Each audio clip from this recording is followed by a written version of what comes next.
Ang cellphone si kinaya sa lamisa. Kung maniduol ko sa lamisa, pag dulo ko sa lamisa, kita ang wala, grasya ay. Di unsa mo ganing mong cellphone?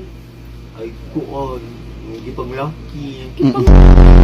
Pila ka buklaki ni mga to nga. Wala Kuan. ka buok mo. Wa ka nakapangawat sa una? We. Antod karon magamitan gihapon ka. Butang. Oo, butang, oo. Pampasexy. Pampasiksi na. Oo. Pampalit ka kuan ba? Ginagaling drugs. Asa man asa man ang kwarta nimo na, asa man mo gikan? Oh, basta boot, sir. Diba ka? Hindi na dire kag pangawat. Anong gikawat lang to nimo ka ba makasayo? Ang kuha mo, wala may tao mo. Grasya. Grasya di ay. Play na edad nimo. Kuon, 30 na yung tong. Oh. Dalaga gyapon ha karon.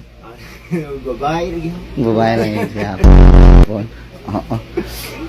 Babae mo wawon. So, makasaad ka sa mga galingon nga di na ka mo usab. Oh, dili siya mo. Pero mga laki mo ka. Ay.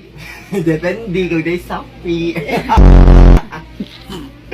Mahal kay laki karon sir. So sa una pang laki, ang bayad sa laki tay 50 owner sir. Hilak yan kasing to pakahilaka. Kinasin ko kasi. Ah, ganun. ay. Dami siya wala ko iluha nito. Giun sa man nimo ang kwarta? Pang laki. Mga laki.